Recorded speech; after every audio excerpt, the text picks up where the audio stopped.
Hello everyone. सभी को मेरा प्यार भरा नमस्कार। तो आप सभी लोग देख रहे हैं गोल अचीवर्स एग्री कोचिंग, जिसका मेन मोटो जो है फोकस ऑन योर गोल्स। ये जो मेन मोटो जो लिखा है, फोकस ऑन योर गोल्स। तो इसके साथ ही साथ हम आप लोगों से आशा करता हूँ कि सभी लोग अच्छी पढ़ाई कर रहे होंगे और आगे अपने फोकस भी कर रखे होंगे अपने गोल पर। तो इसी वीडियो में आपका जो अगला पेज है उसी पर खुल के आ रहा है आज का मोटिवेशनल कोड, जिससे हमको एक प्रेरणा मिलती है, ऊर्जा मिलती है अपने लक्ष्य के प्रति। तो इसी के साथ तुम्हारे लक्ष्य के अलावा जिस पर भी तुम्हारा ध्यान है वह तुम्हारा परम शत्रु है। जिस पर भी आपका ध्यान है लक्ष्य के अलावा, जो भी आपका लक्ष्य है वो आपका क्या है, सबसे बड़ा परम शत्रु है, वही परम शत्रु है। तो आगे बढ़ते हैं। आज हम बात करेंगे मेज की, जो कि जनरल क्वेश्चन मक्का से आ जाते हैं, कभी कभी सीरियल क्रॉप से कभी ना कभी एक क्वेश्चन पूछ दिया जाता है। तो वीडियो को ना ज़्यादा लंबा ना करते हुए जल्द से जल्द इसको क्वेश्चन को निपटाना है। सभी लोगों को पता है कि मक्का का बोटनिकल नेम जो होता है वो जिया मेज होता है। ठीक है। तो उसके बाद फैमिली, ग्रेमनी या पोएसी या घासकुल। अब बात कर देते हैं यहाँ पे मक्का में गुणसूत्रों की संख्या वो 20 होती है। इसके बाद मक्का का उत्पत्ति स्थान मैक्सिको या साउथ अमेरिका, दक्षिणी अमेरिका जिसे कहते हैं। तो अगर जिस किसी को ये टर्म याद नहीं हो रहा है उसके लिए हम एक, जैसा कि ऑप्शन में दिया है मक्का का उत्पत्ति स्थान, तो वो जनरली किसी को याद नहीं होता है। तो इसके लिए हम एक ट्रिक है, मैम को मक्का का भुट्टे ज़्यादा पसंद है। तो ये ट्रिक है, मैम को क्या पसंद है, मक्के के भुट्टे। जैसे मक्के जब मैच्योरिटी आ जाती है उस पर, तो उसे भून के खाया जाता है। तो यहाँ पे माँ से, पहले माँ से जो है मैक्सिको बन रहा है और दूसरे माँ से मक्का। तो मक्का का उत्पत्ति स्थान क्या हो गया, मैक्सिको। ठीक है। माँ से मैक्सिको, माँ से मैम। ठीक है। फर्स्ट इज ये, सेकेंड इज ये। ठीक है। तो इसके बाद आगे बढ़ते हैं। मक्का का उत्पत्ति स्थान हो गया। अनाजों की रानी जो है मक्का को कहा जाता है, क्या कहा जाता है, रानी कहा जाता है। अनाजों की रानी जो है अब मक्का को कहा जाता है, और राजा जो होता है वो गेहूं को कहा जाता है। राजा किसको कहा जाता है, गेहूं को। ठीक है। मक्का में पाई जाने वाली प्रोटीन जीन होती है। ठीक है। और मक्का में पाई जाने वाली प्रोटीन जो होती है उसे जीन कहते हैं, ZEIN। और जेनेटिक वाला जो जीन होता है उसे GENE कहते हैं, जीन। ठीक है। ये कन्फ्यूजन दूर कर लें। मक्का के दाने में पाए जाते हैं, क्या क्या पाया जाता है, 10% प्रोटीन पाई जाती है। कौन सी प्रोटीन पाई जाती है, तो जीन प्रोटीन पाई जाती है। ठीक है। और 4% तेल पाया जाता है। ठीक है। इसके आगे बात करते हैं। क्षेत्रफल की दृष्टि से कौन से देश में सबसे ज़्यादा मक्का उगाई जाती है, तो वो अमेरिका है, संयुक्त राज्य अमेरिका, USA। उसके बाद सबसे ज़्यादा मक्का उत्पादन, अभी क्या था, क्षेत्रफल था, क्या था, क्षेत्रफल था। अब बात कर रहा है उत्पादन। तो क्षेत्रफल और उत्पादन दोनों में क्या है, संयुक्त राज्य अमेरिका है, USA। ठीक है। तो इसके बाद आगे बात करते हैं। अब बात करते हैं भारत में मक्का सबसे ज़्यादा क्षेत्रफल कहाँ है, तो वो आंध्र प्रदेश में है।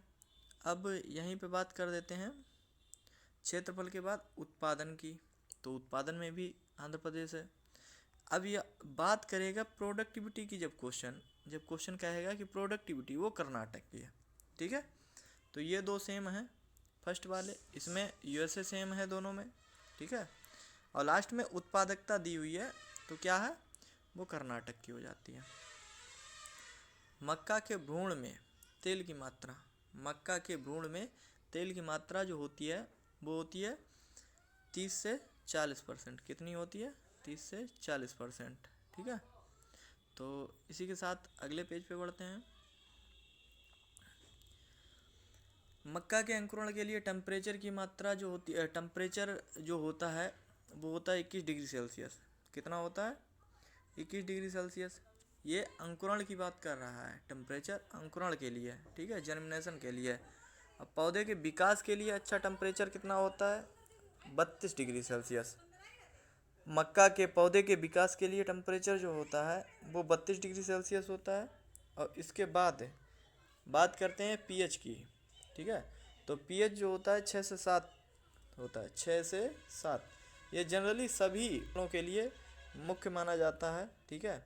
और बात कर देगा धान की, तो धान के लिए 4 से 6 रहता है, ठीक है, 4 से 6।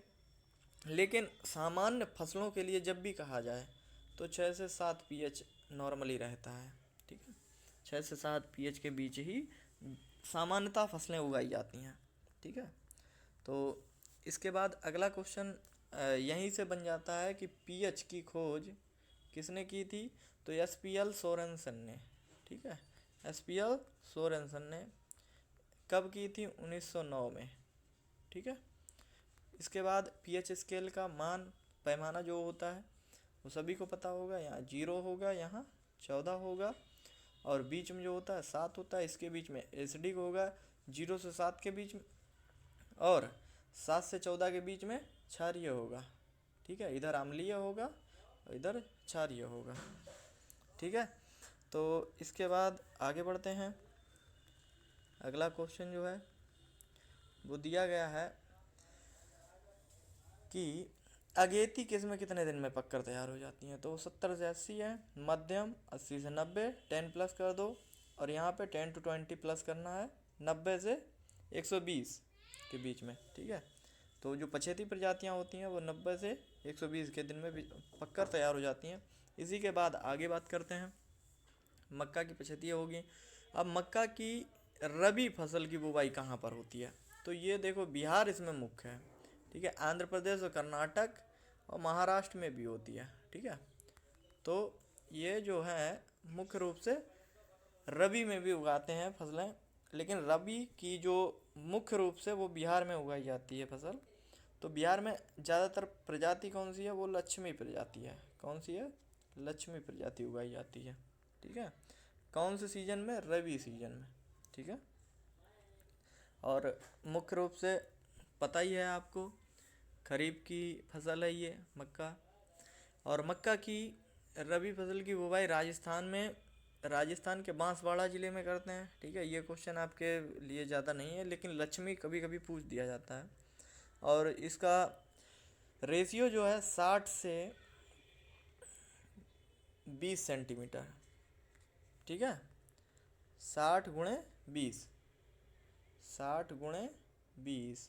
अब इसमें कभी कभी कन्फ्यूजन हो जाता है कि रो कौन सा है और प्लांट कौन मतलब लाइन कौन सी है और पौधे से पौधे की दूरी कौन सी है। तो ये रहा रो टू रो, मतलब लाइन जो होगी वो 60 सेंटीमीटर की दूरी पर होगी, और जो पौधे होंगे जो बीज बुवाई के समय डालते हैं तो वो कहाँ पे होंगे, 20-20, ये जो गैप है तो वो 20 सेंटीमीटर का रहेगा, ठीक है। तो इसके बाद आगे बढ़ते हैं। कभी कभी बच्चों को कन्फ्यूजन हो जाता है, 60 × 20, 60 × 20, और जब ज़्यादा डेंसिटी बढ़ानी होती है तो 75 से 30 भी कर देते हैं, 75 × 30, ठीक है, सेंटीमीटर, ठीक है। अब इसके बाद आगे बढ़ते हैं। मक्का की बुवाई के लिए किस यंत्र का प्रयोग किया जाता है, मेज प्लांटर का प्रयोग किया जाता है।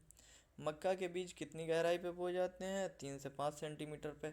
और 3 सेंटीमीटर का एक बार क्वेश्चन आया था कि सोयाबीन कितनी गहराई पर बोते हैं सोयाबीन का बीज, तो वो 3 सेंटीमीटर पर, ठीक है। अब इसके बाद बात करते हैं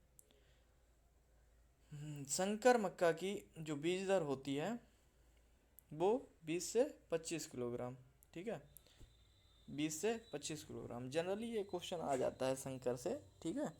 तो मक्का के हिल सेबलिंग में कितने बीज एक साथ बोने चाहिए, तो 4 बीज, ठीक है। ये जनरल थोड़ा हाई क्वेश्चन है। और मक्का की बुवाई कौन सी दिशा में करनी चाहिए, तो सूर्योदय से सूर्यास्त, मतलब सूर्योदय से सूर्यास्त का मतलब क्या हुआ, पूरब से पश्चिम की तरफ, ठीक है।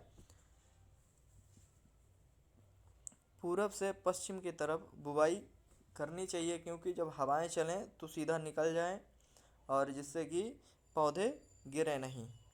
ठीक है।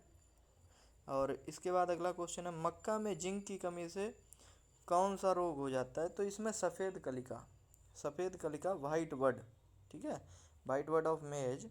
ठीक है, ये बहुत इंपॉर्टेंट क्वेश्चन है।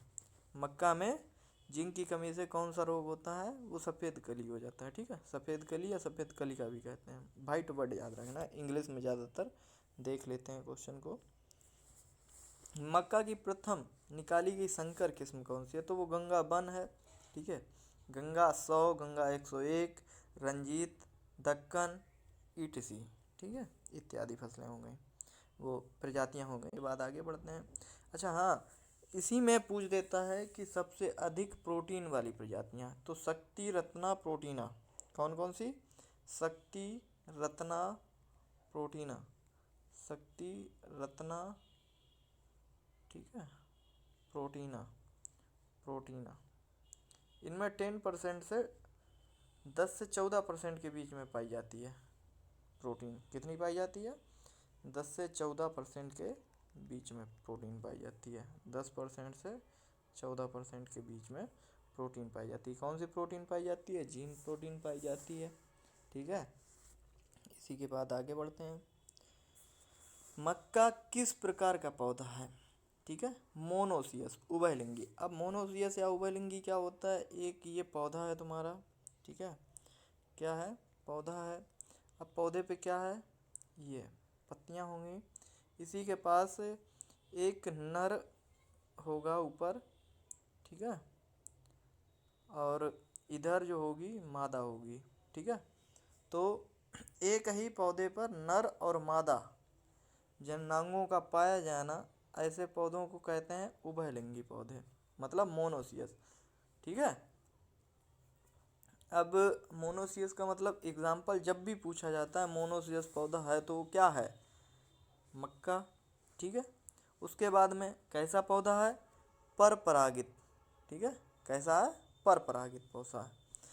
कैसा पौधा है? परपरागित पौधा है। परपरागित मतलब इसका परागण उड़ के दूसरे पौधे पर पहुंच जाएगा। ठीक है, क्या करेगा?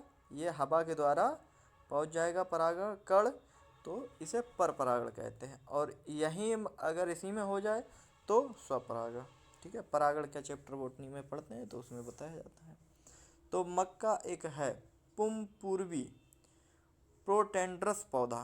प्रोटेंड्रस प्लांट मतलब इसमें प्रोटेंड्री अवस्था पाई जाती है। क्या पाई जाती है? प्रोटेंड्री अवस्था पाई जाती है, जैसा कि इसमें दिया गया प्रोटेंड्रस। ठीक है, तो प्रोटेंड्री का मतलब क्या होता है? नर जो होते हैं, ठीक है, वो जल्दी निकल आते हैं। क्या करते हैं? नर पौधे में जल्दी निकल आते हैं, तो मादा बाद में निकलती है। ठीक है, जो मादा है वो पौधे में बाद में निकलती, इसीलिए जो पहले निकलता है तो इसीलिए प्रो माने पहले होता है, और टेंड्रस मतलब नर जननांग, प्रोटेंड्रस अवस्था पाई जाती है। ठीक है, मक्का में अगला क्वेश्चन है, मक्का में नर पुष्प क्रम को कहा जाता है टेसल। ठीक है, और मादा को क्या कहा जाता है? सिल्क कहा जाता है। इसके निकलने की क्रिया को कहते हैं टेसलिंग। ठीक है, और मादा के निकलने की क्रिया को कहते हैं सिल्किंग। ठीक है, अब पौधे के ऊपर जो होगा सबसे टॉप मोस्ट पे होता है, क्या होता है? नर जननांग होता है। अब इसे हटाने की क्रिया को क्या कहेंगे? इसे कहेंगे, पहले निकल रहा है तो टेसलिंग, हटाने की जब भी बात करेंगे यहाँ से तोड़ के हटा दिया जाता है, चारे में जब प्रयोग किया जाता है तो इसे डेटसलिंग कहते हैं। ठीक है, तो इसके बाद बात करते हैं अगले क्वेश्चन की। मक्का में परागण की क्रिया कितने दिन में पूर्ण हो जाती है? 7 दिन के अंतर्गत ये पूर्ण हो जाती है। मक्का का दाना कहलाता है कैरियोप्सिस। मुख्यतः, अब यहाँ पे एक क्वेश्चन बन जाता है, मुख्यतः कैरियोप्सिस जो भी दाने होंगे वो ग्रेमनी कुल के आते हैं, कैरियोप्सिस। ठीक है, तो इतना याद रखें, कैरियोप्सिस के जितने भी दाने होते हैं उनका फल का प्रकार क्या होता है? कहाँ चला गया?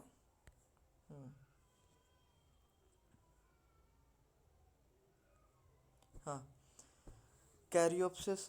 ठीक है, ये दाना जो होता है उसका फल का प्रकार जो होता है कैरियोप्सिस होता है। ठीक है। अब संकर मक्का में सबसे पहले कहाँ तैयार की गई थी? तो ये अनुसंधान केंद्र है अमेरिका में, कनकटिक्यूट।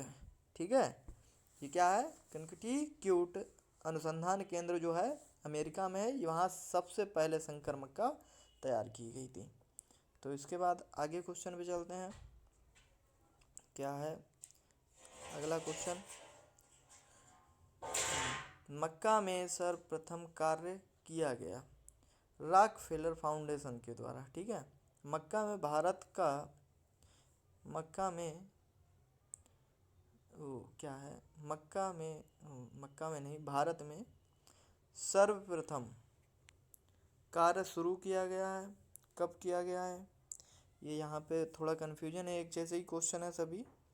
तो मक्का में पहले कार्य किया गया था वो रॉकफेलर फाउंडेशन के द्वारा किया गया है। इसी के बाद भारत में मक्का का सर्वप्रथम कार्य शुरू किया गया था ICAR 1957 में। ठीक है, ICAR के द्वारा, ICAR द्वारा 1957 में। ठीक है। भारत में सर्वप्रथम कहाँ उगाया गया? विवेकानंद लेबोरेटरी अल्मोड़ा में उगाया गया। ठीक है। कौन सा? संकर मक्का। कहाँ उगाया गया सबसे पहले? अल्मोड़ा में। ठीक है। ये डेट भी दी गई है 1961 में। BL 54 किस्म थी। कौन सी 54 थी? BL 54। ठीक है, ये किस्म थी सबसे पहले संकर मक्का जो उगाई गई थी। भारत की बात कर रहा है। अब बात करेगा मक्का में नाइट्रोजनस उर्वरक का टॉप ड्रेसिंग कब किया जाता है? ग्राउंड ग्रोथ अवस्था पर। ठीक है। ग्राउंड ग्रोथ का मतलब जब ग्राउंड का मतलब क्या होता है? जब निचली सतह होगी। ठीक है। तो जब अब उसमें डेट भी लिखा है 80 से 85 दिन की अवस्था पर। ठीक है। जब 80 से 85 दिन की हो जाएगी मक्का, उस समय टॉप ड्रेसिंग करते हैं। मक्का में सीडलिंग अवस्था कब आती है? बुवाई के 7 दिन बाद। सीडलिंग का मतलब होता है बीज का जर्मिनेशन होना पूर्ण रूप से, मतलब रूट और शूट जब उसमें दोनों विकसित हो जाएंगे तभी उसे पूर्ण सीडलिंग कहा जाता है। ठीक है। तो इसके बाद आगे क्वेश्चन है, मक्का किस ग्रुप का पौधा है? C ग्रुप का पौधा है। ठीक है। इसके बाद मक्का के अंकुरण के लिए उपयुक्त टेम्परेचर, अंकुरण की अभी बात कर ली थी, ग्रोथ की 32 डिग्री सेल्सियस। ठीक है, और pH भी हो गया। तो इसी के साथ अगला आगे बढ़ते हैं। अगर आपको चैनल अच्छा लगा हो, क्वेश्चन अच्छे लगे हों, तो आप सब्सक्राइब कर लें। लाइक शेयर और कमेंट आपके हिसाब से होगा, जो आपका मन करे वो करें। मैं नहीं कहता कि लाइक शेयर और कमेंट्स करने की कोई ज़रूरत होगी। अगर आपको अच्छा लग रहा हो तो चैनल सब्सक्राइब कर सकते हैं। लाइक शेयर वो आपकी मर्जी है, मेरे कहने से आप कुछ नहीं कर सकते हैं। आपका मन जो कहेगा वही करेंगे। तो आपको अगर कोई भी कमी लगती है वीडियो में तो उसके लिए आप कमेंट बॉक्स में लिख दें कि हाँ ये प्रॉब्लम है, नेक्स्ट वीडियो में उसे हम सुधार करके लाएंगे। ठीक है। तो थैंक्स फॉर वाचिंग। वीडियो को देखने के लिए बहुत बहुत धन्यवाद। तो मिलते हैं नेक्स्ट वीडियो में। जय हिंद, जय भारत।